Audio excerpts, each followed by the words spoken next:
Dev Nasty.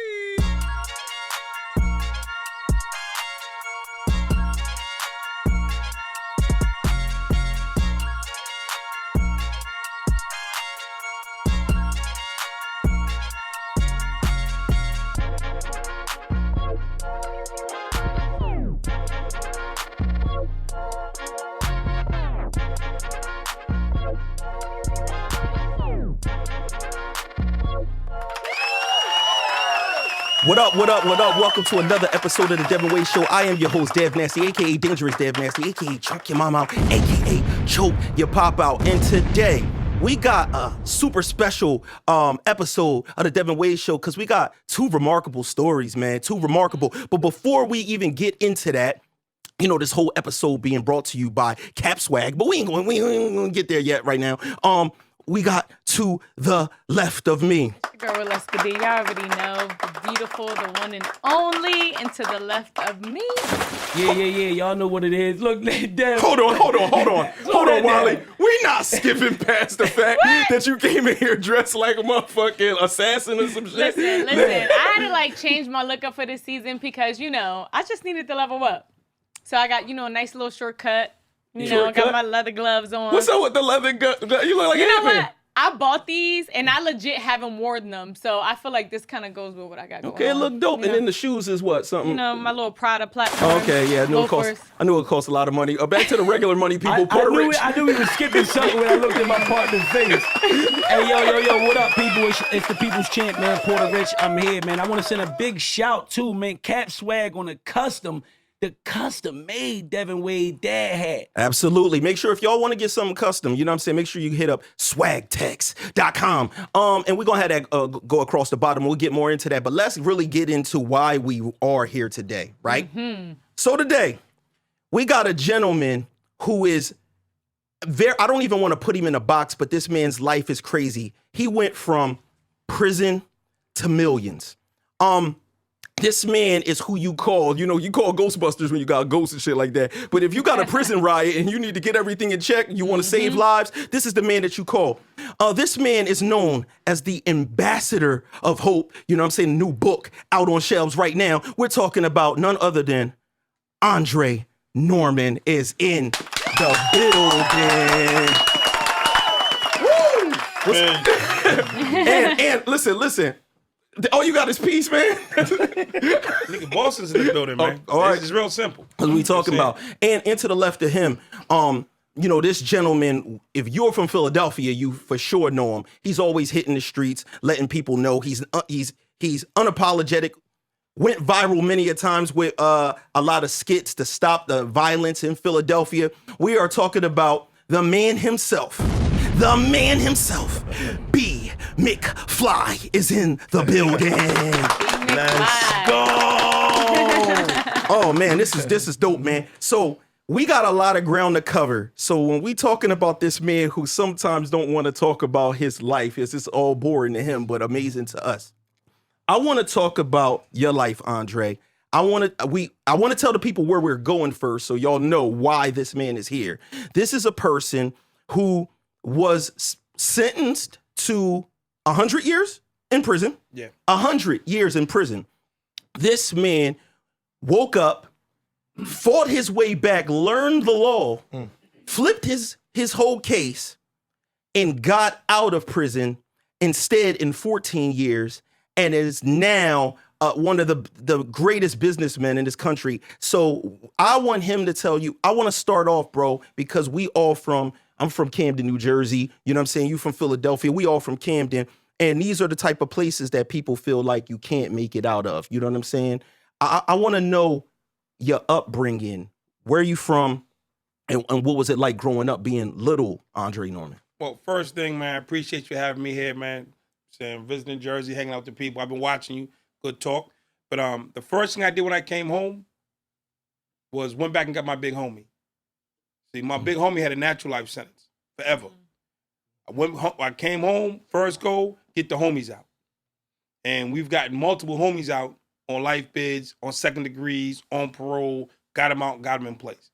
So my story ain't my story, it's our story. We came in this thing together. We rolling out together. Okay. I got shout out to my man Skin Tight. We got one more homie still locked down in Louisiana in the feds, USP Pollock. And it's about the team. You know what I'm saying? Niggas get real short-minded real quick when money coming to play and girls coming to play and some Instagram fame coming to play. You know what I'm saying? The nigga that got me at the front door, I had him at the back door. You know what I'm saying? So that's where I come from. You know what I'm saying? I come from, man, you ain't got to make it by yourself. You know what I'm saying? And integrity is everything. But when I was a little dude, mom, you know what I'm saying, the basic story. Mom, dad beefing, you know what I'm saying, no food, poor, can't read well, don't do good in school, go to free lunch kids clowning me.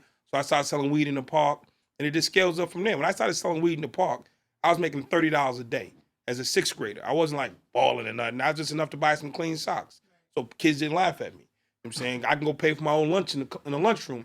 So the cafeteria ladies didn't laugh at me. You know what I'm saying? So it was about getting that. Then along the way, I picked up the trumpet. All through middle school, I played the trumpet. Went to high school for musicians. Then the homies told me playing the trumpet is stupid. Niggas don't play the trumpet. You can't go nowhere with that. So I gave up playing the trumpet. When I gave up that trumpet, what I didn't understand is I gave up my dream and my purpose. Growing up poor, without a dad, in the hood is all bad, but people have made it. Trying to grow up without a dream, you ain't gonna make it. At that point, my life took a left. I'm in the street full time, end up in court, go to the penitentiary. And when I got there, it was just a reunion of all my friends from the dummy class, all my friends from the principal's office, all my friends who quit football, band, track. Everybody who quit on everything was just at the penitentiary waiting for me. That's exactly what they said to me. What took you so long? We knew you was coming. And I was like, wow. And was it for the hustling part, or is it Robert? Like, what was it? I went to jail technically for robbing drug dealers. I have armed home evasions, and my case is the first armed carjacking case in the country. Oh, So wow. armed carjacking, jacking people for cars. I would jack you for your car and go do a house because I know how to do the screwdriver thing. I was riding in the car one time. The dude told me that when the pin dropped, the wheel locked, and we can just die. I'm like, oh, this ain't cool. So I need the keys. Man. I can't. I can't do the screwdriver, but They used to bust the tilt, and they drive the car. And the dude told me one time, as long as the pin don't drop, we cool. That's what he means. He said, well, if the pin drops, the wheel lock. What if we doing 80s? He said, this shit's a wrap. I said, let me out. Right. Now I just started taking people's keys and taking their cars and persons. It was armed carjacking. But long story short, I got there, bunch of robberies, and I was just living a life. And inside, they showed me the life inside, how to hustle inside. And I just got down with the mob for the first 6 years of my sentence. Picked up a bunch of new cases, attempted murder, got shipped around the country. You seen Con Air, I lived it. It was. I don't even talk about it because it's a waste of time. You know what I'm saying? Woke up, say, yo, I'm the king of nowhere. So I want to be someplace. I said, I'm gonna go home and go to Harvard. And that was it. So I know you say that so simply now, but you know how big of a leap that is for a person to be in that predicament. And the reason why, you already know how the Devinwade Show is. You know, we don't give a fuck about the, uprising, bringing up the streets and making that a big thing. But it is a big deal to me to really let people know who a person was, to see how big that transformation was. So for you to go into prison like that, end up, like you said, getting mobbed up, and then becoming a top guy. This isn't just anybody that ended up converting his life. You know, a lot of people say, oh, I'm too high up. I'm too deep in. I can't let go of this. You were a high up guy. They came through Massachusetts, and we not home state, got it on lock. State said, we ain't housing you no more. They sent us all to the feds. Wow. They packed us up, put us on a bus, sent it to the feds. I told the feds, I was in Terre Haute, Lewisburg, Atlanta, El Reno, all the federal penitentiaries back in the day, getting them the business. The feds kicked me out. They said, nah, we can't deal with this dude. We can't catch him or kill him. They sent me back to Mass. My big homie, who's in the feds, putting in work, I always say, people say got big homies. My big homie was in Florence, ADX. That's the last stop on the highway in corrections in America. That's where they put you when they got no place else to put you. He was up there for 8 years, so we flipped his case. You know what I'm saying? So my big homie was a big homie. I don't know about nobody else. I ain't hating, ain't claiming. But when I came home, when I got back, still living that life. When I got out, my homie was still in Florence, ADX. He owns his own house right now. He's married right now. He got a trucking company right now. He's handling his business right now. So I didn't want to send him money in packages and fat chicks. I went and sent him a lawyer. You say it's about penitentiary's about getting out, all of us. So what do you say to the people that don't have that mindset? If you don't have that mindset, you're just gonna stay where you are. Ain't a whole lot to that. If you're stuck on stupid, you're just gonna be stuck on stupid. Because there's a lot of people like that. They say you can't help somebody that doesn't want to be helped. Facts. And I say that's wrong. There's just a step before that that's getting them ready to want help. So I had people help me get ready to want help. And when I got in that space, and I could access and take advantage of what was around me. So some people need help to learn how to get help. Stop throwing pearls in front of swine. Get them man out of the pen, get his mind right, then he can receive. You know, that's deep right there, Dre. It remind me of kind of like when my brother told me once, he said it's a thing, I forget the name of it. He said, but it's a thing that it's called something when you actually thinking about what you thinking about. You know what I mean? And it was something, it's a word, and it's something about just learning how to like prevent and control your thoughts. You know what I'm saying? And I just seen I felt like a similarity there when he mentioned that about that step in that phase before you actually getting the help, you actually putting yourself in a phase of being willing to receive. Right. So basically, the you help. thinking you thinking too much and thinking your way out of it. I want to know how did it had to be some kind of catalyst. What was it that made you say, I'm not what people would say I am. I'm not what I thought that I was. I can go to law school and all of this. The idea that you had was such a big jump. And I know that when your homies heard it, it couldn't have been a thing laughed where, at me. yeah, there's no way that they heard it. They said, bro, you playing with us, right? Yeah, tripping. What happened, my goal was to be the #1 guy in the state. That was my goal. I want to be that dude, which is the big homie. So we fighting, trying to get stats up, putting in work, doing our thing. And I was in a situation where if I put in work on this one shot, I'm going to get that title, which was my whole goal. I got a chance to be the #1 guy.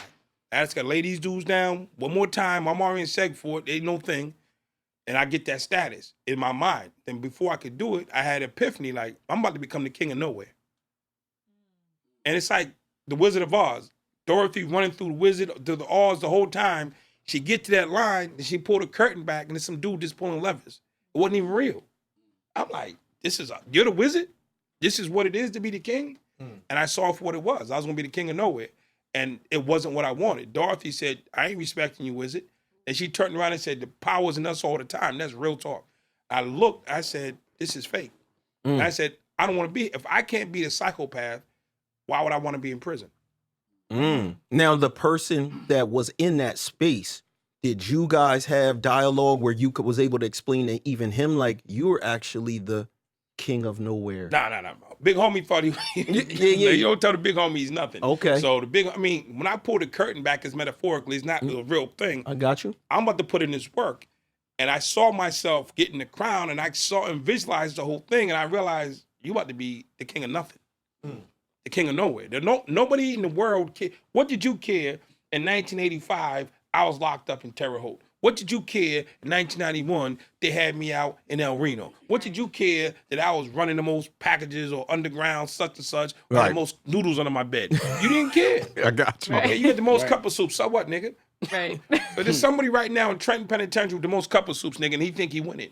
Right. And that's crazy that it'll really only hold weight to the people that's still in that lifestyle and still trapped in that shit. That's the only motherfuckers that's gonna be amazed about your soup count Yeah. in the jail. It's I another had a inmate. phone. I mean, the wall phone, that's Dre phone. Yeah. You know what I'm saying? We got the most soups, or he got it was all shit I made up. I tell people all that all the time about the streets, period. The average person that goes to work and stuff like that really don't give a fuck about who's the top guy in the street, because the real life is different. You know what I'm saying? The world outside of that. Dre, I want to ask you something, because you know it's definitely like Dev said. You know, there's a saying out there that some go to the state pen, some go to Penn State. So for you to live it and really come out of the state pen and do Harvard and all of that, I want to ask, because I know for a long time it was a big issue in the prison system and in the correctional facilities when they removed a lot of programs and a lot of tools that was enabling inmates to put themselves in positions like you did. I just want to know, was that in your time when your situation happened, was that still available for you? And just, you know, can you speak on that some? When I started my change, I got to a point, I started to college classes. I got my GED. I'm taking college classes. Got one semester. They pulled Pell Grants. It was like 91. No more Pell Grants for prisoners. Yeah. So I can quit on life. I can say, damn, man, they ain't playing fair. Let me go back to hustling. No, I just kept building. One of the homies took me down to NA. I don't get high. He said, man, let's chill out. He said, when you hear us talk about drugs, you substitute it for anger. And they took me to AA. I said, I don't even drink. He said, when you hear us talk about alcohol, you substitute it for anger. You can wait on the perfect program, or you can make do with what you got. Right. Where I came from as a kid, we made do with what we had. So all this, you got to give me this and give me that, that shit ain't real. So they took it away. But if you really want it, you're going to get it. I mean, know how hard it is to go to the penitentiary? Ain't nobody in there for their first shot, usually. Niggas work hard to get to the penitentiary. Damn. You caught multiple cases, multiple times. You worked hard to get there. How many times they gave your ass probation as a juvenile? How many times they gave you probation as an adult? Word. How many times they gave you a bail and tell you chill out? You banged on that wall till they finally let your ass in. And now you in here, now you complaining about what's not there. Now with the AA thing and everything like that too, because he speaks about this a lot. You know what I'm saying? You know, coming from your history, because I want to mix this in, you know, together. And we coming right back. It's all going to tie in. What was your struggle? You know what I mean? You know, you speak about you having struggles, and now you're how far along sober? 4 years, January the 21st. And what was the addiction? Percocets. So opioids. You know what I mean? Opioids, yeah. Yeah. So would you agree? Kind of like, would you say that the street life and the things that you are in are kind of an addiction as well, and that's why you can apply that to what he, you know, those type of programs Real too? talk, I was nobody in the street. I was just a little dude chasing money. I didn't get a name until I got to the penitentiary. In the street, I was just a regular dude. There's all the dudes with brand names, big names. I was none of that. When I got behind that wall and it was like close combat, I thrived at that. You know what I'm saying? I didn't, out in the street, I didn't have no big car, didn't have no big following. It was just a little nigga getting money. So you was the guy. So you were the guy in the prison. This I is like became. outside of the street. This is Oh, no, just I was nobody in the the street. I was just a regular dude in the street. You know what I'm But saying? you just made it. When I got inside, it's about the work you put in. You know what I'm saying? I put in work. They kicked me out of the state in 8 months. When I got to the feds, they kicked me out of Lewisburg. They kicked me out of Terre Haute. They kicked me out. I got kicked out of real penitentiaries. What do you got to do Oh no, to they get kicked crazy out? joints. You got to hurt a lot of people. Ah. You got to hurt a lot of people, and in a way that makes them say, we can't control this. This is too much. Terre Haute in the 80s was gladiator school. When I got kicked out of Terre Haute, they were like, this nigga crazy. That's maximum, right? That's super max. Is that super max? That was the young boy gladiator school, Terre Haute. They kicked me out. They called the state and said, we sending this one back. And I came back. I called a case 6 months after I got back. But I mean, it was just, my mentality was, I don't matter. So nothing matters. You know what I'm saying? And that was my attitude. And I don't care. I'm here to die. So what supported you to switch that? Like, I know Dev shared how, you know, you basically kind of like had that epiphany, right? You were Right. just like, but once you had that epiphany, what were the steps that you took to kind of like get out of that? I went into my cell and I looked in the mirror. I said, well, what do you want to do? I want to be successful. I'm going to go to Harvard and be there. So I said, okay, you want to be successful. I said, what's inside of you stopping this from happening? I can't read. I got too much damn time. I got a bad attitude. I'm violent. You know what I'm saying? I'm part of this game. All the stuff that's stopping me, I made a list and I started working on it. I got my GED. I went to anger management. I went to mental health therapy. I didn't just go to anger management. I went to mental health classes. Which is important. Oh, it's changed my life. Yeah. I don't want to breeze by this, man, because these details that you're saying is people that might struggle with one of these things. You listed a bunch of things. Man, listen. How did you even end up in a position where it was like, I can't read or I can't read well? Like, because a lot of people, My they father's find illiterate. so that you but that means that you found a way to finagle you to make it through the steps and people didn't notice, right? No. People don't care because you're in the street. Nobody's asking you to read a book. Can you count money? Can you give orders? But what about Can school? you follow orders? Man, I didn't go to school. I went to school to chase girls and hook up with the homies. But did they but what I'm saying is I never what got grade? to ninth grade. So how did you even get to ninth? Like for a person, I don't even understand how that works. You feel what I'm saying? B, I'm like, how does a person even get that far? That's a whole without- nother rabbit hole Yeah. where you can push people through. I'm saying social promotions, it didn't make a difference. Somebody's paying attention. But that's an issue. So a reason why I'm bringing that up is that's an issue if we have our teachers and people that are in these In the positions communities, yep. that have children that don't have these particular skills. And that's a real, just to jump in real quick, like that's a real thing, Dre, when you said, because you just mentioned like they just push people through. That's a real thing because I remember having a discussion with someone from my son's school, someone who was like stepping away from their job. and they felt like that. They felt like the school was kind of like pushing kids through. Like the most they would probably leave a kid back is like a year. And then after that, even if the problems didn't correct themselves, they would push them forward. The school to prison pipeline is real, and the principals and the superintendents and the teachers are driving the bus. Yep. So they look at you and say, well, he ain't gonna make it no how.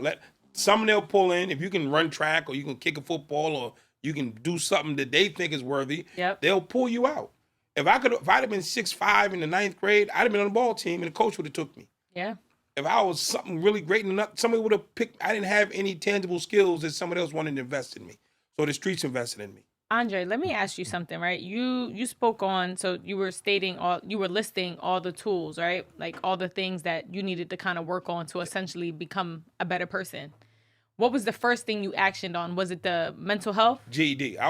The greatest thing that happened to me, I was in solitary confinement when I had my epiphany. So I had like another 6 months in the hole before I can even get around people again. I'm locked up 24 hours a day. So for that 6 months, I had a chance to really go deep and hold on to that.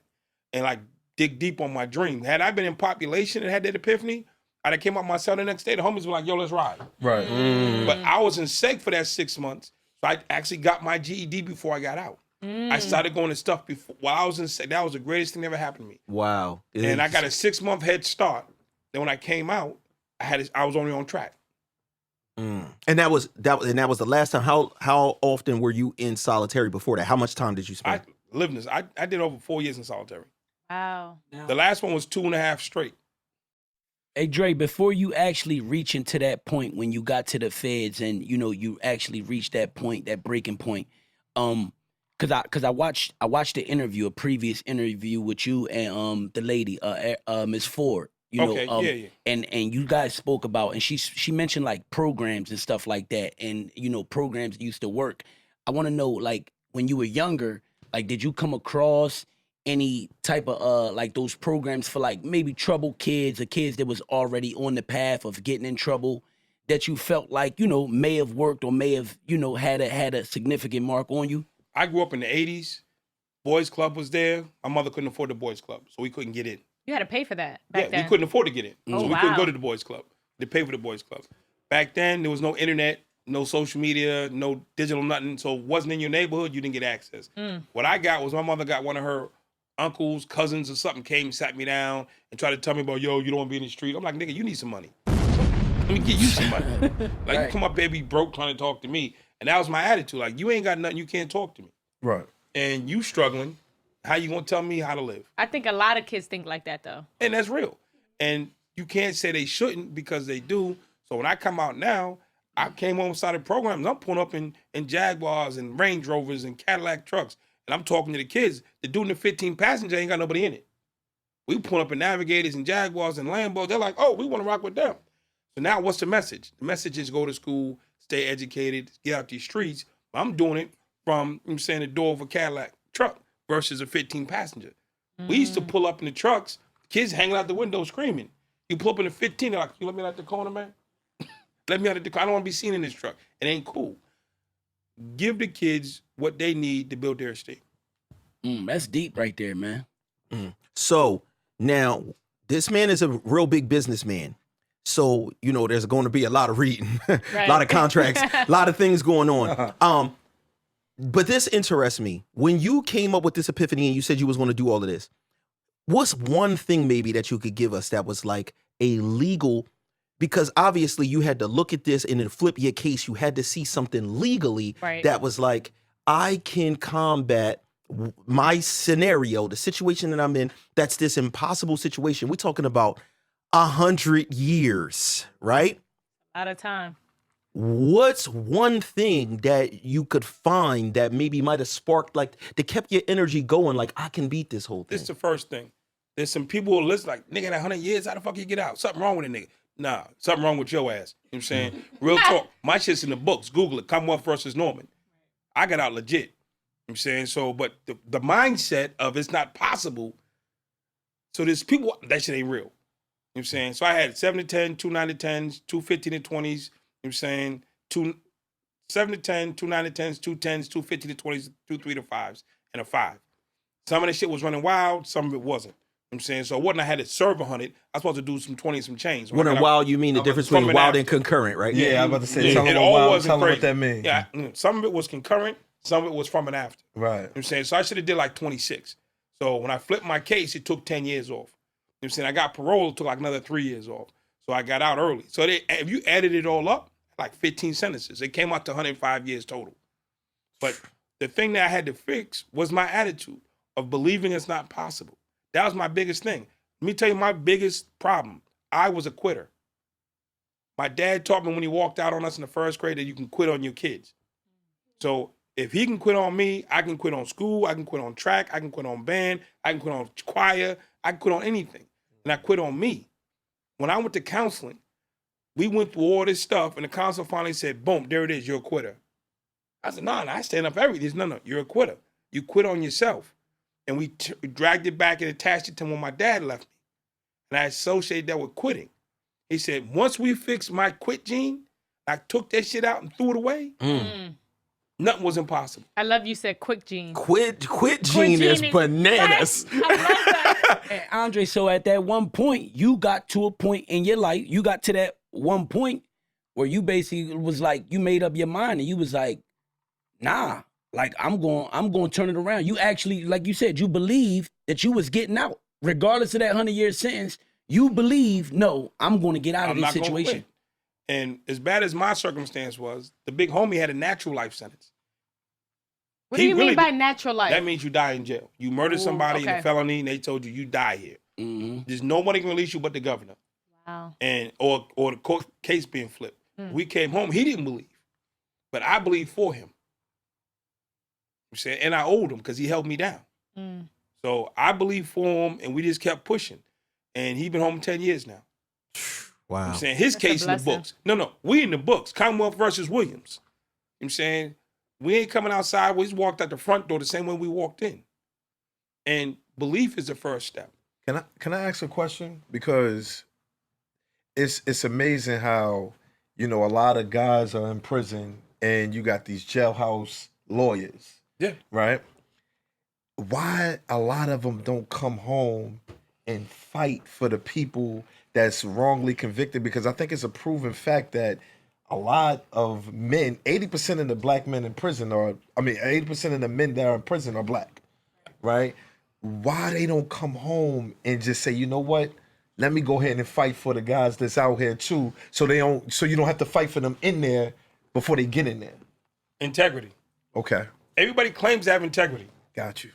But when it's put on the line, then you see. I watched First 48, toughest nigga in the world, telling. Burger and fries. Yo, once they got that burger and fries in front of him. And a cigarette. Johnny shot him right in front of the motherfucking convenience store. So, I mean, people, like I said, you look at me, I look like my mom, so I'll never look tough. I don't talk tough. I got dimples, cool. But that nigga ain't real. Nigga, I done been through it. Right. I didn't walk the yard. Right. I didn't let the yard. Didn't let the charge. It's not about how you stand or how you look. It's how you roll. I'm saying, so when I came home, I truly appreciated when I walked through the front door, a scared 18-year-old, the homie pulled me up and helped me stay safe and understand how to survive this place. And I said to myself, I'll never forget that. I'll never forget that. And I'm the dude who believes in what I believe in, and I didn't forgive him.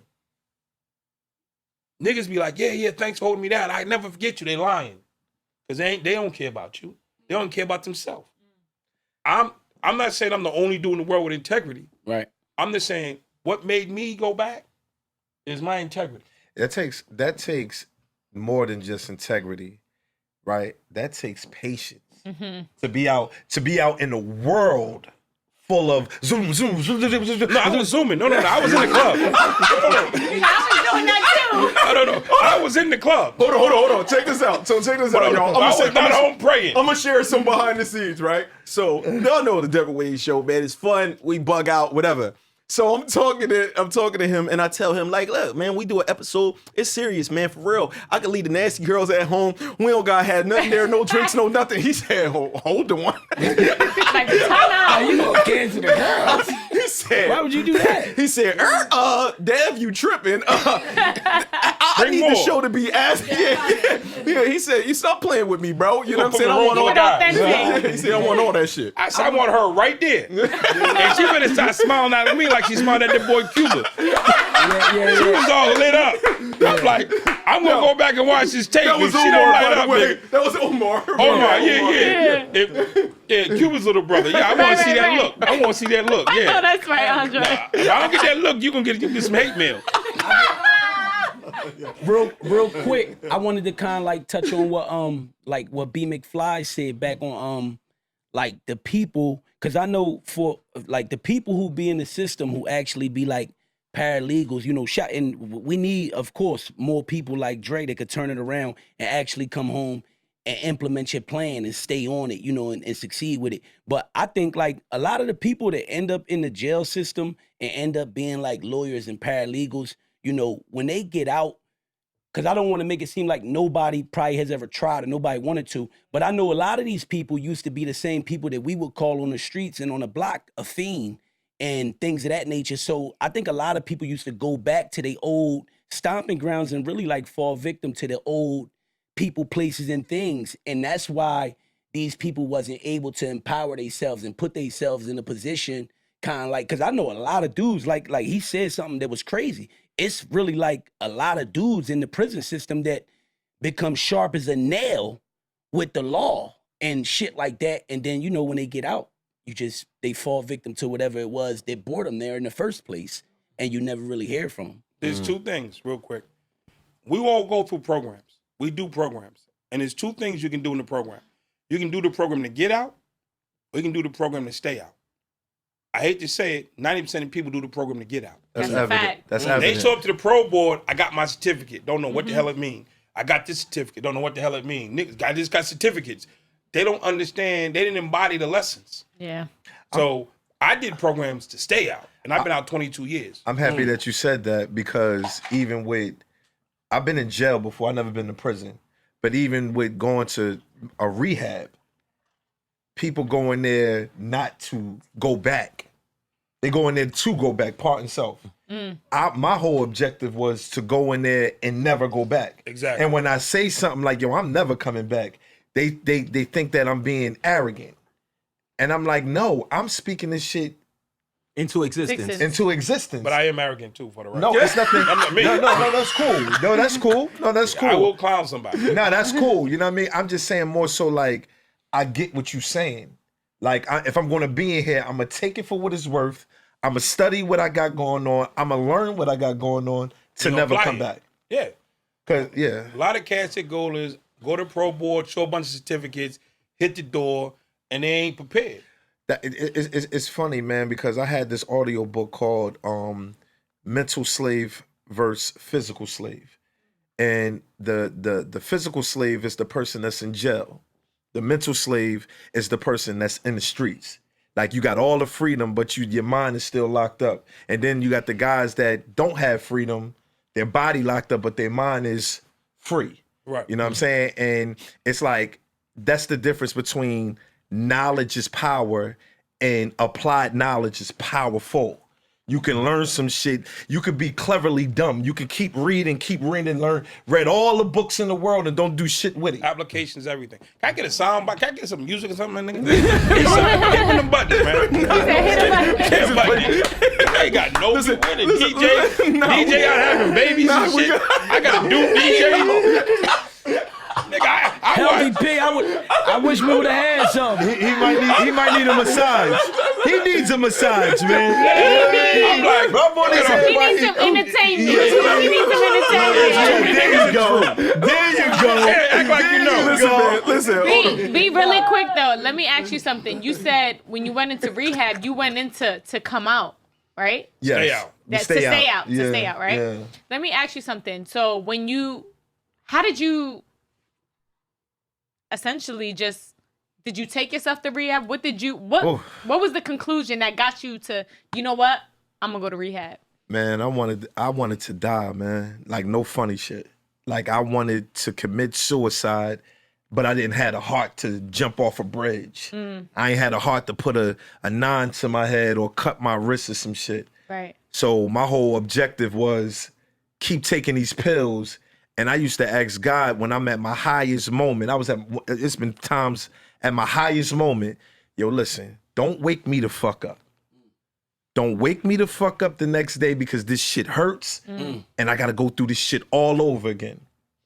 I might get in my robbing bag. I might get in my stealing bag. I might get in my finesse bag. I might get into my lying bag. But these bags, I'm running out of bags. Now, it's some bags that I didn't use yet. Like, I ain't do the panhandling yet. I ain't do the selling my ass yet. So I ain't really trying to go. That's the like, for me, that was the like, damn. Because it's it's like, yo, once I start getting out there, and I say that shit because people was out there, men was out there selling their ass, man, for this shit. I learned that in rehab. And I said, drugs make you do some shit that you ain't never thought that you could do. I said, man, I'm 2 seconds away from living in the streets. Man, I'm like, yo, listen, God, just don't wake me the hell up, man. And God kept waking me up, man. I'm like, I'm tired of going through this pain. With the help of my kid's mother, too. Shout out to Ocean Clark, man. One thing about a woman, let me tell you something about women, man. It takes a strong woman to be next to a strong man. And I honor her for the rest of my life. I'm talking about she could get married, whatever she want to do. I'm going to continue to honor her. Facts. She get whatever she want from me on any level if I can do it. I appreciate that. That's actually amazing that you said that. Nah, that's because powerful. a lot of people don't talk about the women that support the men when they going through their trying times, right? I feel like we don't get credited enough when those situations happen. You get what I'm saying? I feel like the person that you support and do it, you know, they appreciate you, but it's just like, it don't get talked about enough. You know what I'm saying? Like, he not telling his homies like, yo, you know, my girl held it down for me. She supported me. She looked out. She was there when y'all niggas wasn't there. Yo, listen to me. Let me explain something to you. Like, I'm talking about every article that I've been in, I'm mentioning her name. Like, she's gonna get the praise that's deserved, like, forever. Because she was the one, although I say this right, she enabled me a little bit. Because I used to be lying, like, yo, man, they got me tied up, send $1,000. Oh, come on. She sent it though. Yo, listen, and she sent it. And listen, You she had a know problem what. like, yo, Dre. I'm like, nah, nigga. My cousin did that shit one time.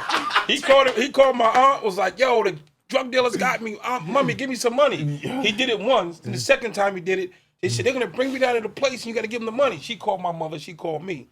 I said, I got this. Right. I said, where we meeting at? So I'm at the spot. He come down. He walking to see me. He's like, damn. I said, nigga, really? Right. Really? My favorite aunt. You shaking out my favorite aunt, nigga.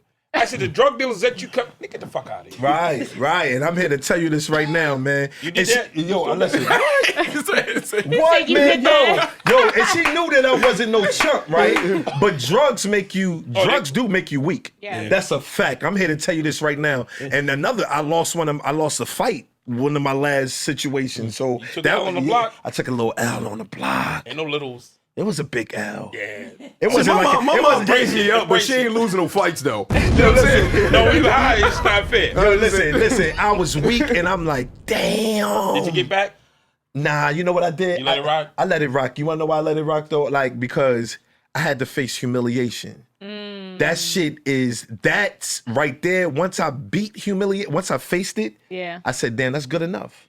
That was good enough for me. I took a 14-year L, so don't feel bad. Right. And this is a big dude. He thought that I was like 5 foot, like everybody does for some reason. I don't know what 5 foot? Yo, I don't know why, but No, I really everybody. thought you was, not 5 foot, but I thought you was about 5. He Kevin Hart is you. eight-ish. Say, go Kevin Hart with Yeah, it. every time. Shout out every to time Kevin Hart from people be Philly. like, I go in the mall, they be like, "Are you Devin Wade?"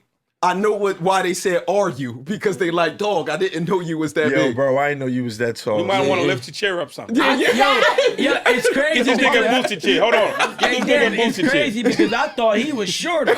He looked shorter on the Everybody Everybody think I'm short. I'm 6'2". Everybody think I'm short. Nah, man. you look way shorter on the internet, bro. I'm like, yo, how I'm walking, how I'm on the internet with the 5. I'm The like, tall this- energy. That's what it's funny because at work we was on Zoom and they was like, you know, Wally, I thought you were taller than 5'3". I was like, yeah, because I got that tall energy. Tall And because You know what I'm she saying? got 5-inch Pradas on her feet or something like that. too, Yeah, you know, that you too. gotta, women, we actually have the option to kind of be taller. So that's the perk for us. You Yeah, know? true. So then another thing I want to get into the work, Andre. I want to get into the work. Yes. So now when you get you out here, man, and you do all of this big business, this dude's phone rings off the hook, and he ain't shy. You know what I'm saying? He you know, this dude is doing big business transactions, large contracts.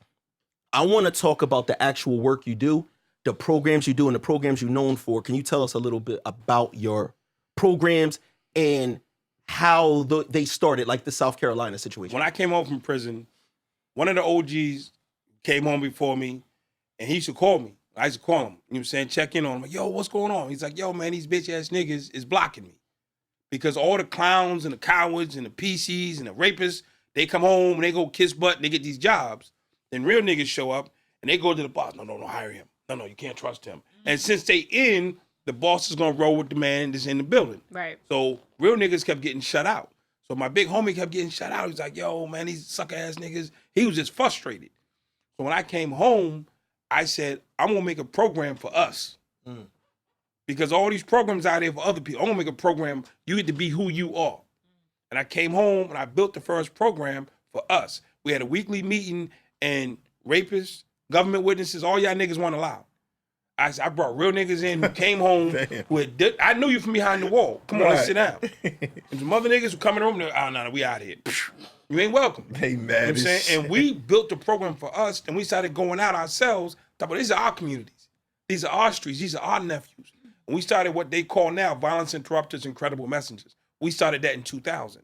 But we didn't understand the marketing or the branding. We just did it. Then we created the faith-based office that George Bush signed into law. We started designing programs on the ground, and unbeknownst to us, the world was stealing them. But we didn't care because we helping our hood. Other people getting rich off our ideas, but we ain't tripping on money. We just helping people.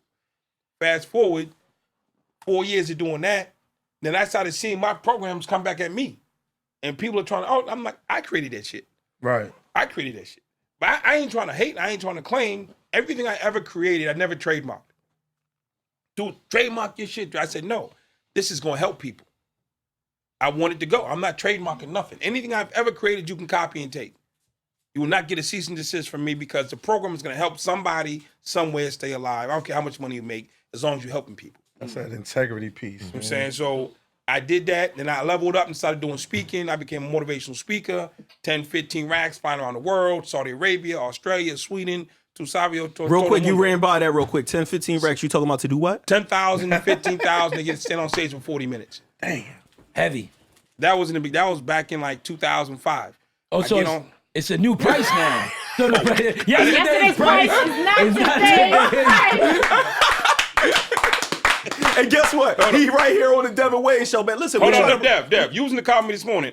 Homie called my phone this morning. How much was he talking? 64 million. And what I tell him? He clowned him a lot in the conversation. I was kind of like, hold on, bro. Why you talking to that man like that? You just said 64 million. I said, yeah, all right. When I first came home, I was in a program with some church folks, and dude was a sucker. So he was hating on me because the hood was looking out for me. So he was like, he called my probation officer, told me he got to get a job. So the PO and the parole, I had both, started getting on me about getting a job. So long story, I found a job as an insurance dude. It was gonna make $65,000 starting. I got up to like $120 after 6 months. I was gonna buy a drop top, get the jewels, drip out. And he said, you can't have that job. I said, why? He said, you haven't been faithful over little, so you shouldn't get a lot. I said, what are you talking about? And he went through this whole faithful over a lot shit. Then he brought the people down from the church and sat me down. He said, Dre, you can't have this job. I said, why? He said, it's a good job, it's clean, it's legit, it's selling insurance. He said, you haven't been faithful over little, so you shouldn't be given a lot. I said, is that what you're standing on? He said, yeah. I said, I got one question. I said, what if God said 65,000 is a little bit for me? Right. Talk about it. No. I said, you talked to God this morning? Now, I literally just did a deal with a company, $23 billion. I do a deal, I got a mentor, people, $2 billion companies. They'll call me, 64 million, I ain't got time to talk to you. I ain't got time to talk to you about 64 million. Why did it's amazing. Why do I got people Now, I don't have all that. No. I'm not 100 million. I ain't got Steph Curry money. I got you. But I don't do deals that don't make sense. Right. Now that's smart. Now, I'm not saying like, oh, this nigga gonna have 10 million. No, you can't. Numbers don't matter to me. So wait, so let me ask you something. All right, numbers don't matter to you. We get that, right? You were doing speaking engagements, you're doing all that stuff. So when the whole South Carolina situation came about, and when Mina came up to you and said what she said to you, I told her no. She came and told me, Andre, I gave a speech out in Minneapolis. Lady came up to me and said, Andre, that was a great speech about you being a gang leader, changing your life around. But can you do that? right? I was like, yeah, I can do that. She tested your manhood a little bit. She said, well, can you come to South Carolina? I said, lady, I'm busy. I got a whole rack of speeches at $10,000, $15,000 a pop for the next 6 months. I ain't got time to go to jail. Mm-hmm. And she said, where's your commitment to the work? How that make you feel though? Call my assistant, clear my calendar. She touched you. She touched you with that. Listen, then I called my big homie who came home, been home for like 5-6 years at the time. He refused to go back inside the penitentiary. He did 29 years, Lewisburg, Atlanta, Terre Haute, Long Park, USP, ADX, Florence. He said, I ain't never stepping foot in there again. I'm out, I'm staying out. I said, yo, come on, go talk to the little ones with me. Go talk to I ain't going to juvie. I'm not going to county. I'm not going to no place near no bars. He refused, but like 6-7 years to go back inside. So when they called me to go to South Carolina, because they had 7 people murdered and 30 people wounded, the whole prison system locked down. So I went to the home and I said, yo, dude, I got to go to South Carolina. I need you to come watch my back. Couldn't say no. Damn, that's how dug in he was. That's my man. Right. So it's like He had to. I need you to come watch. If I say go talk to the dudes, share your knowledge, he's like, I don't care about that. Fuck them. But I to said, come protect watch you? my back. Can't say no. And what does your program consist of? What are some of the We things? went inside. We spoke to 10 prisons in 6 days, 8,000 men. And we got their doors open and we started talking to them about how they can comport. It's all about getting out. The big homie's like, man, I had a natural. I'm out. I'm like, I had 100. I'm out. The other homie from New York was like, yo, I did my thing. I'm out. And we were showing them, man, how they can come home and be successful. My son's about to go to Ivy League school next year. I'm saying he's actually skiing in motherfucking Switzerland right now.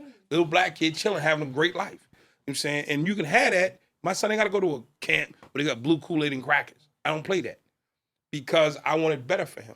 And we said, we want better for your family. We want better for you. And this program is about getting out.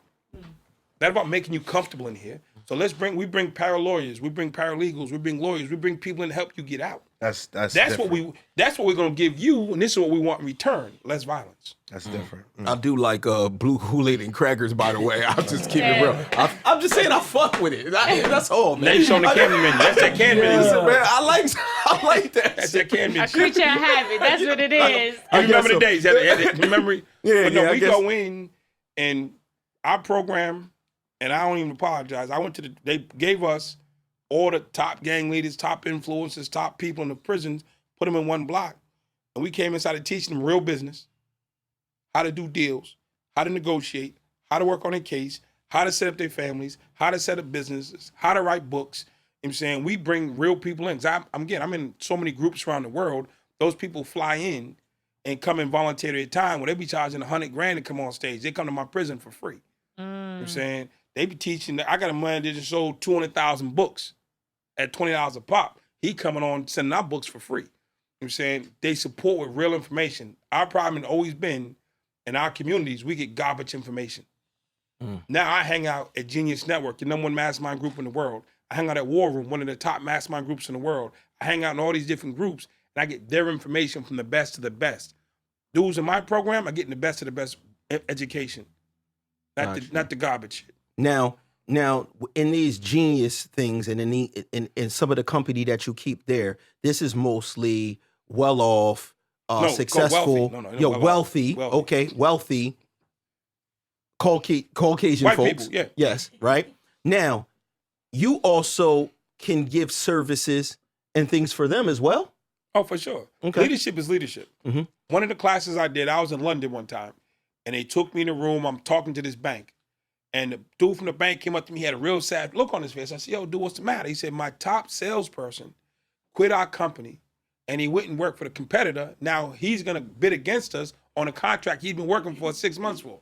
For 6 months, he's been preparing for this contract. They offered him an extra $30,000 in the parking spot. He quit us and joined them. Now he's gonna get the contract for them, and we gonna lose.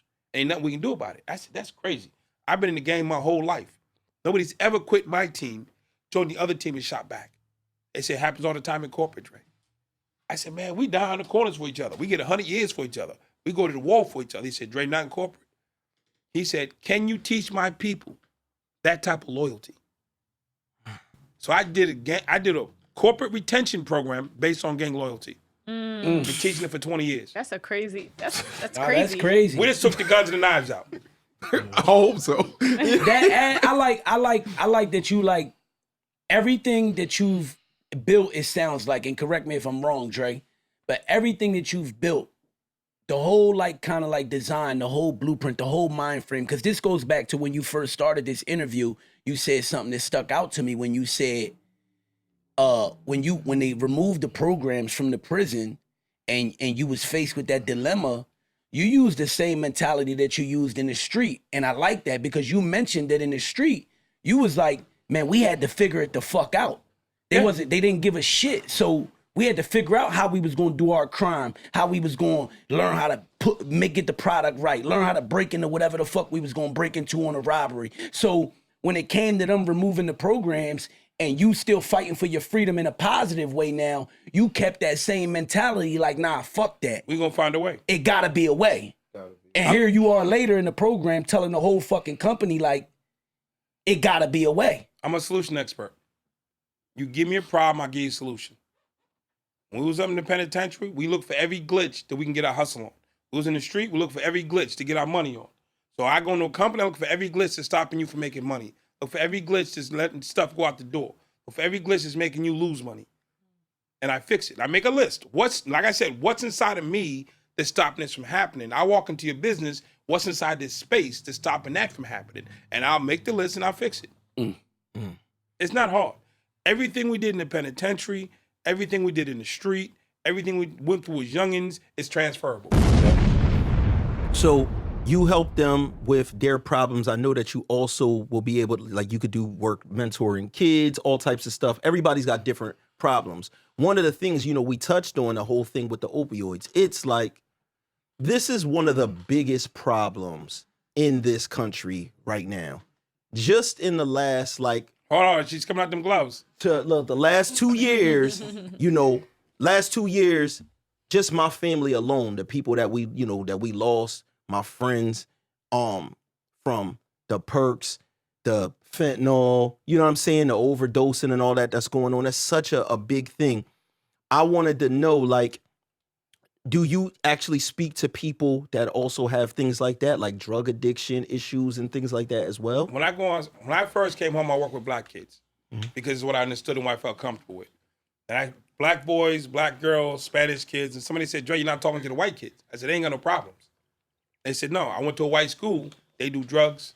They get high. They drink. They slice their wrists. They got fat kids. I grew up watching Beverly Hills, 90210, Leave It to Beaver. There was no fat kids. So I saw fat white. What the hell is that? So they had all the same problems we had, just in a nicer house and a nicer building. And I came to understand being 15 is hard if you're white, black, rich, or poor. And I said, never again will I deny somebody help based on my ignorance. So when I go to these businesses, I look past. I did a speech in Tulsa this week, room full of millionaires. And I said, cool, we did all the business stuff, how to level up communication. I said, how are your kids doing? Y'all dress up well, but how are your kids doing? How's your family doing? Is everything right at home?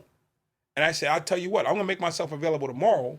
And the next day, from 12 o'clock to 6 o'clock, I sat in the pizza shop, and them same rich folks, who good folks, brought their kids to see me. Wasn't no business, no, they brought their kids to see me. Because everybody wants their kid to be all right. Right. I don't care. And sometimes when you're rich and in the suburbs, you're trapped. Because you got to put on that face of being successful. And you can't let the company know that your son has an opioid addiction or your daughter is smoking pot and it makes you look bad at business. We in the hood, it's all good. Your sister smoke, no big deal. Right. But when you run a company and your kid out of control, hey, can we trust you?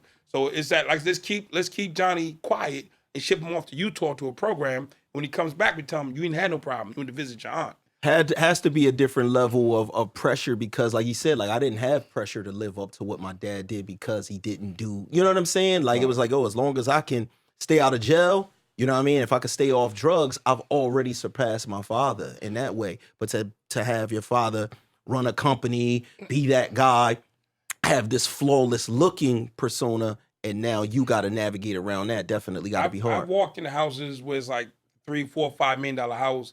And some of the kids are academic. Some of the kids are smart, like ours. And then some of them are dumb. So if you're the dumb son, you're like, damn, I got to buy one of these. Then you just start tapping out. You start looking for outs, looking for escapes. Drugs, I'm saying, alcohol, escapes from having to try to live up to this. And as a dad or mom, you want to help your child. But your kid's tapped out and you don't really understand it's your success that's choking them. Tell us about the second voice. The second voice, I tell people and I teach people that you need to have somebody that your kid listens to. There's always somebody that you listen to. So in my house, there's mom, there's dad, there's my sisters and brothers. My favorite sister, and I literally can show you on my phone, it says favorite sister. When you look it up, this ain't no joke. I'm 54. I keep it 100. What does that say? Favorite sister. And when it rings, it says favorite sister because that's what she is to me. My mom can call me, tell me not to do something. My dad can call me, tell me not to. She call me, I'm attention. It stops right. If she call me right now, come home right now. Excuse me. My dad called me, Dad, I'll be done in about an hour. She called me, full stop. That's my second voice. I listen to whatever she say because she's got that. She got my heart, and she got my ear. Everybody has a second voice. As a parent, you might not be it. Right. So you have to accept you might not be the second voice for your child. Yeah, you're in charge. You pay the bills. You gotta put your pride aside. He might listen to his aunt. He might listen to his sister. He might listen to an uncle. It might not be you. And you just have to accept that and learn to use that to reach your child. It's not about being right. It's about him being okay. But people have this, it got to be me thing. My son, I'm a great speaker. My son listens to my aunt. His aunt, fascinating, listens to me. I say, hey, let's go clean up the yard. Like, nah, Dad, I'm busy. My sister said, hey, let's go clean up the neighborhood. He's running out the door. Right. It's just, it is what it is. I'm not taking it personal. He has a different ear to her than he does to me. And I have to utilize that. And that's with every kid and everybody. We have that person that we listen to that means more to us in a certain space than other folks. So you got to cut it clean and keep it simple. Listen, you got to cut it clean and keep it simple. You know how you cut it clean and keep it simple? With Skull Shaver. Make sure that y'all go to skullshaver.com, man, and get you one of these skull shavers, man. Listen, I've been using Skull Shaver for 2 years. It's no nicks or cuts. You can shave wet or dry, man. Like, come on. I'm shaving right now on the podcast, and you see how spiffy my joint's shiny, bro. My joint's shiny. What about Porta Rich? How yours looking over there, Porta? Listen, man. I mean, you still got a level or two to reach this level of shine. But Skull Shavers, man, listen, man. Y'all already know what it is. I appreciate y'all for keeping me on Gleam Glow. Oh my God. No, they said, yo, I literally bought a skull shaver like 3 weeks ago. And I could have waited. You know what I'm saying? They got the hookup. I'm almost there. Listen, you got a head full of hair. No, that's it, but it's getting a little skippy up and top. listen, man, when he ready, we'll trim him down with the beast clipper.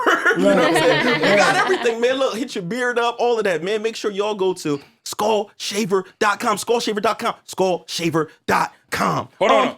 From a listen, real talk, Skull Shaver, real shit. You know what I'm saying? I went on, listen, for the first time I did a little reviews and the Yelp shit, and I was like, it kept popping up. On all the, I do like 3 different pages. I don't trust the first one. You know what I'm saying? And it just kept popping up at the top. I ordered it there. I ordered 2 different. I ordered that one and another one. That shit worked. Real talk. Yeah, nah, it's real. Nice. I ain't on here selling you no BS, man. I'm telling you, skullshaver.com, you know. But hold on, skullshaver.com. Yeah, you heard it, man. You heard it from look, the baldy boss, man. You know what I'm saying? He could pay for his head to get shaved. He could put $1 million up. That's the OG of the baldies, the big baldy. Exactly. So real quick, you already know. Shout out to our homie Kyrie Terrell, who's actually working on a film right now with the man back there, Porta Rich. They doing it real big.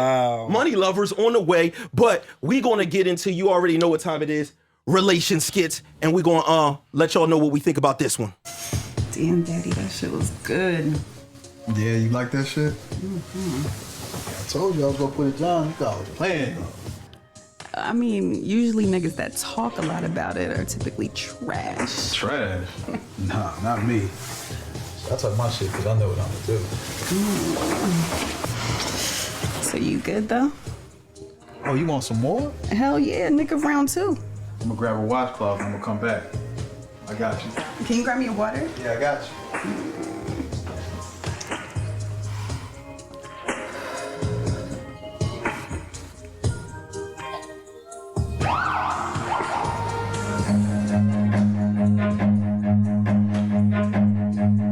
Run.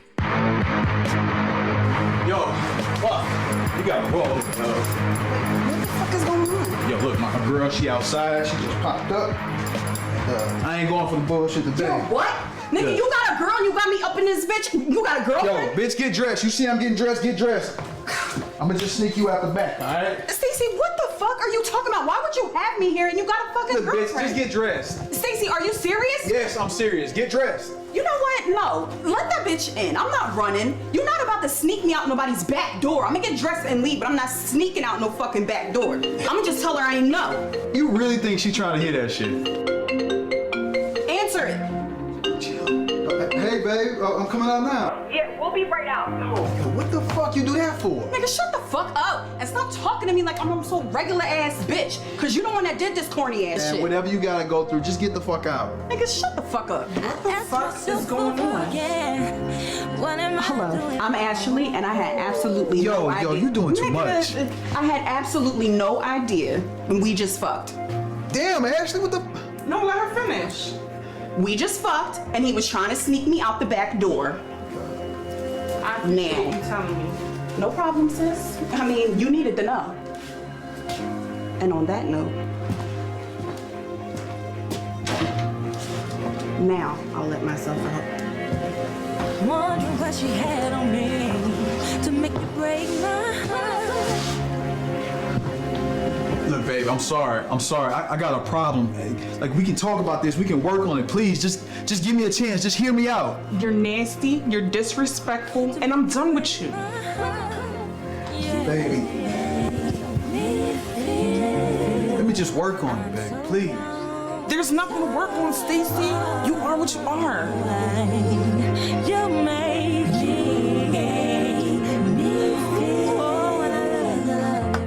Damn, Stacey, you fucked up. Stacey out of pocket. Yo, Stacey fucked up, man. He violated. Look, he tripped. Yo, Stacey fucked up, man. That was a relation skit by the pro lover Kyrie Terrell. Mm-hmm. Oh man, so we got to dig into this because you know at the end of every relation skit, there's always the question of who's right and who's wrong. You know what I'm saying? I think we definitively know that the woman who walked in later wasn't in the wrong. We would agree on that. Right. You know what I'm saying? Why? But I want, huh?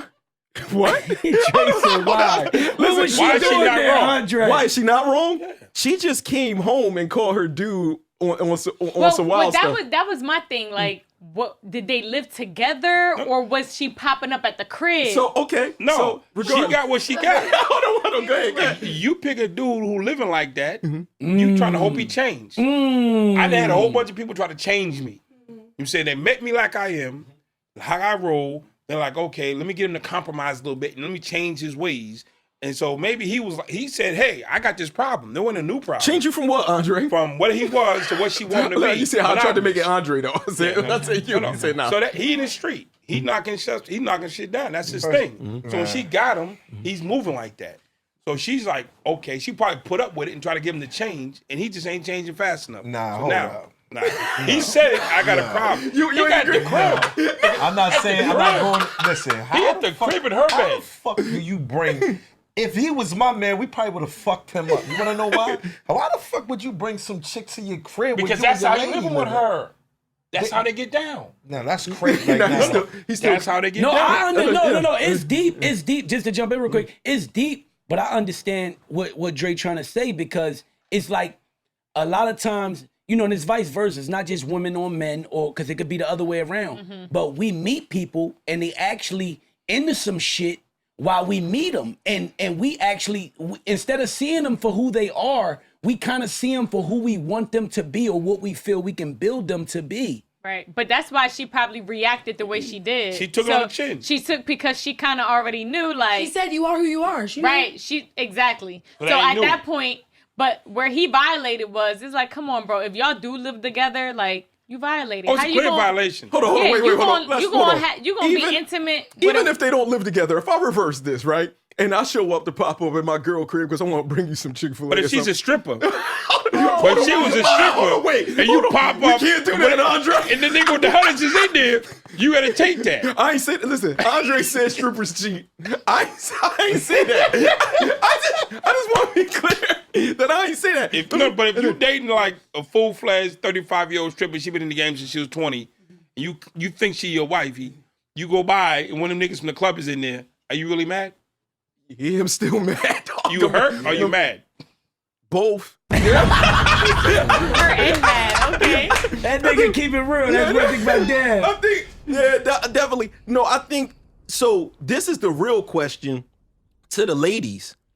Do you think the woman was out of pocket for telling and not just like hiding or something? Because some Jones will just hide for you. No, know? she did the right thing. Because, but Before y'all answer that, I just want to put out there that it sounded like she knew at first because he said, "Yo, that's my girlfriend," and I don't know if she But she didn't know because she said, "What? You got a girl?" Yeah, like she didn't she know. was like, so you she got- didn't So know. like Yeah, she at know. the end of It's the different. day, that's I've been in a closet. Unfortunately, No, you're not doing that. I didn't know. My thing is But like, I still wrote especially it out. Oh. In the closet. Hold on, now let me ask you. wait. You were in the closet because you didn't want to deal with the situation? Or you ain't want her to bust that hammer off. Both of them.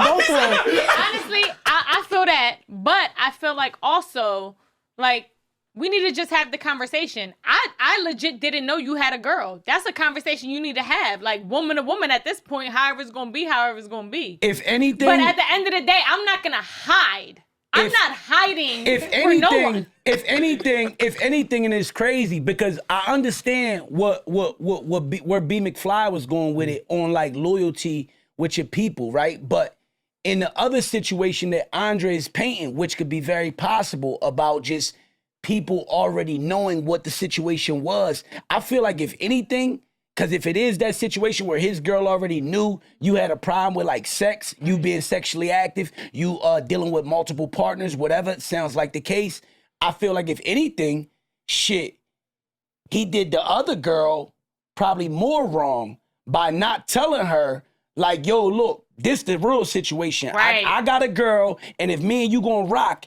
it's like this. Right. Because I got a girl. If anything, he was more unloyal to her Right. than his wife. He should have kept it her honey. Because what Dre was saying was real shit. Like, I know because I've been in it, where I dealt with a chick, I knew what type of chick I was dealing with. I said, okay, I'm good with this situation. And then next thing you know, things start happening that I'm not good with.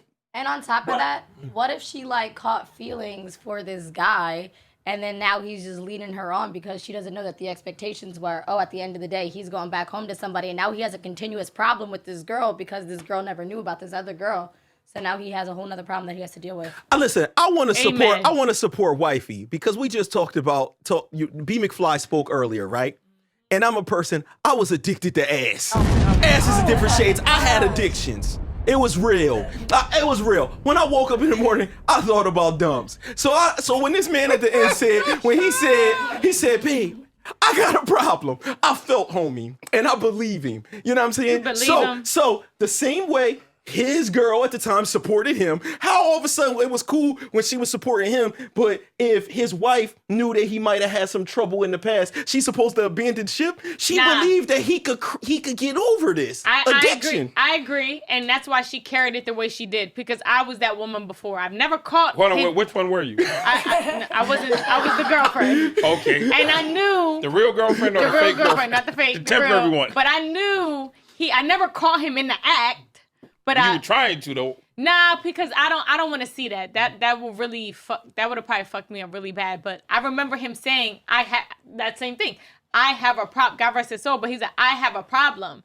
And I used to just look at him like, a problem? Nigga, like, this is not the first time we had this conversation. But in my head is like, I knew going into the situation, he's never been in a real relationship, so he gonna ultimately fuck up. So I was willing to rock out, you get what I'm saying, through the mistakes. It's not a mistake. Whatever. Decisions. Through the decisions and the look at this process. Problem. Yo, but could you imagine like somebody really like just trying to carry a sexual addiction like my man like B they need to go to McFly. AA? Hold on, like my man B McFly carried his, because in that case you would be calling your girl like, babe, I know you gave me mad, but I need the magnums. No, I need you to send magnums. You need the magnums? I'm about to fuck her right now. You know what? It's bad again. Sex addiction is a little bit different. Oh, come on. But it's a real thing, though. No. It's shout out to Tiger Woods. No, listen. Shout out. No, listen.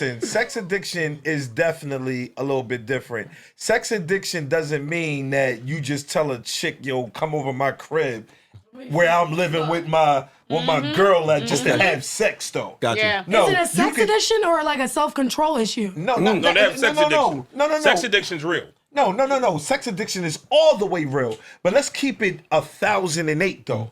I'm not bringing my sex addiction to the home. Like where I live at. Did you get high at home? Huh? Did you ever get high at home? I did. So That's is where your I try. addiction. Hold on. No. That's your addiction. No. So But I never brought a chick home with me to get high, though. You have a different addiction. Yeah. You brought your addiction home. He brought his addiction home. What's the difference? And I'm gonna tell you the difference could be simply what y'all talked about That's where earlier. I was going with it. We talked about earlier. Maybe a dude with a whole bunch of bread might be like, okay, cool. But if he don't got the paper to be grabbing hotel rooms, at the end of the day, I still got to get these cheeks. So wifey at work, I'm a slider. No, that's crib. No, he's a clown. I mean, no. Listen, word to my mother, he's a clown because we all cheated before. Ain't no fucking way we bringing somebody at the crib. You gotta be. Don't say we. Don't say we. Say I. We gotta speak from I'm the gonna keep space it on the of eye. I'm gonna keep it on the eye. I'm gonna keep it on the eye. It's like because there's men that have. I just. He did it. Not him, but the ball. It's just on the eye. I'm gonna keep it on the eye. Okay. I just felt like, damn, like when you do that, like you just are ultimate scumbag. Hold on, let me say this. This is a church scenario because most people in church who have been healed from something don't want to be around a motherfucker that got the same addiction they had. Right. So the drunk hates the drunk. The girl who's out in the street smashing don't like the young chick who out here smashing. So I would say don't judge another man's addiction when you got one. You carried yours to the house and you justified it. Let him carry his to the house. Right. The way you carried yours, he probably like, man, I'd never did that. I'd have never did this. No. So that's what he's saying. But that's not what I'm saying. Because I'm not judging. You said I ain't judging. I know. I ain't judging. No, I didn't judge him fucking in the house. I judged him fucking in the crib. So what are you for getting high in the crib? Exactly. I didn't bring nobody in there with me. Don't justify it. If I was beating my dick in there, hold up. Oh, stop. No. Hear me out. Let's get into it. If I got a sex addiction, right? Me, the kids, everybody in the crib, I'm shutting the door watching porn. That's me by myself. I'm not bringing another chick in there. So even getting high, so what if I'm getting high by myself. If somebody I'm walked not in bringing the house nobody in there. Getting high, then what? She didn't come. Well, I wasn't smoking a pipe and nothing. So I was just taking pills. So it's like a process. Like you dump and call it a day. So again, if you have a sex addiction, right? You either going to have sex or you're going to masturbate. Bottom line, that's a sex addiction. Right? Do we all agree to that? Yeah, but I do believe at the end of the day it's definitely more complex than that, because with some people it's not just the actual act. It's also things that how it makes them feel about themselves afterwards. The fact that they feel some kind of a value that they can do that. You see, when niggas take down a bunch of shit, it's feel good about themselves, man. Right. Yeah, I might not have the best paying job. I might not have this going on with me, man, but I know I got bitches. Right. You understand what I'm saying? So it's it's a little bit deeper than that. And it is the same. I'm gonna agree with Andre, to be honest, to say regardless, when a person has those issues, they gonna get it however they going to get it. And whenever they going to get it, even if they going to bring it into their home, the same way somebody might, in my household, it was crack in the household. I mean, like, to it was what it was. To be honest, I get where B McFly is coming from a moral place. I get that from a moral and a respectful place. I get that because me personally, I would never do that, right? Bring it into the household. But at the same time, we talking about an addiction, right? And I do believe that sex can be an addiction, right? And when we talking about addiction, we got to keep in mind that when that urge hits you, right? Because if you ever been addicted to anything, like, I don't give a fuck what it is, weed, anything, you get these certain urges, wherever it may trigger from, a bad day, whatever. And when you get this certain urge, it's like a thing where, like, you'll try to get it off. Even if you think it can happen real quick, where, like, you might try the household. You might try to, and that's vice versa. Is it premeditated though? Do you set the process up? Probably not. Probably not. That's the question that I want to know, because if I got a chick, if I'm addicted to pussy, I'm going at it wherever I can get in tune to it. Right. Meaning, like, not in public, but it's like getting high, right? If I know, like, damn, I'm not waiting to go home to set my whole ambiance up and then I get high. I'm getting high right But then this the difference. See, drugs don't got a choice. It's going to get done wherever it's going to get done. But that's why when you're dealing with a woman, I got to make this happen however she tries. She ain't got her own spot. I ain't got this bread. Right. I got my own spot. Or me and my girl got a spot. I'm going to have you slide through with my girl at work. Niggas do it every day. You know what I mean? Can we agree to that? No, but that's what I was saying, that, you know, in answering to B McFly, like, I just think it's different scenarios out there, so it varies. Right. But in some situations, yeah, it can happen, because you could get a phone call from a chick like, yo, what you doing? What you got going on? My job just let me off and I was just bored as hell. And he happens to be at the crib where wifey just went to work and he don't expect her back. And now this urge that we talking about, this addiction, hits you and you like, oh shit, I could get this off real quick. Shit, I done drive in alleyways and everything. My man. thing is this here. When you got an addiction, good, bad, we agree he's out of order. Right. That's easy. He's out of order for doing it in the house, or just doing it, period. Right. But we can't shame, belittle, or berate someone for their addiction. No, right. Facts, So I can't call him a scumbag. I'm just telling you out of order.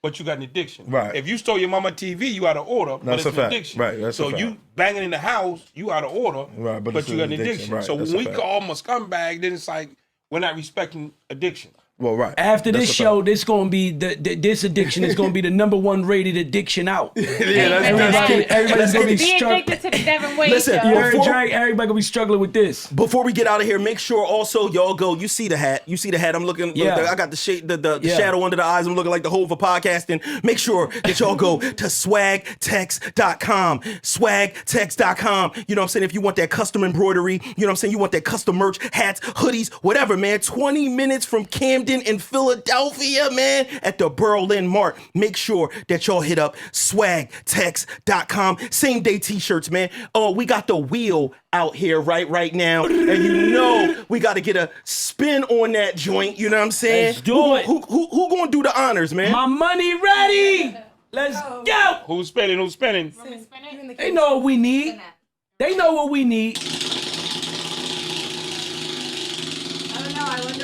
One time for the homies. Just trying to One figure time it for the out. homies in the building. Feeling the script for the rump. Feeling the script for the rump. Feeling the script for the rump. Feeling the script for the. You know me, don't put shit on a pedestal. Hold a grudge and I won't ever let it go. Keep it distant. Shout out to Big 11. You know what I mean? Feeling the strength of the rump. I don't post for the camera. Took a man and I know that shit damaging. Pussy wet, but he know how to manage it. Kid Shout out game, to I don't know Tootsie how to for out there. Taking the money Yo, we appreciate y'all for watching another episode of the Devinwade Show, man. We got B McFly in the building. Shout out to Andre Norman for stopping in. One of the most incredible stories, man. And this dude giving me a lot of knowledge behind the scenes, man. And I appreciate you for coming up here, man, for you coming out. You know what I'm saying? I'm preoccupied. Give me more one. Dre, like, give me the one. Let him get the last throw. Let my man do his thing. Listen, man. Thank y'all. Acting like a hustler, bitch, Peace. you gon' have to show it. The money don't stop, so it's going where it's going. It's going where it's going. The money don't stop, so it's going where it's going. It's going where it's going. The money don't stop, so it's going where it's going, bitch.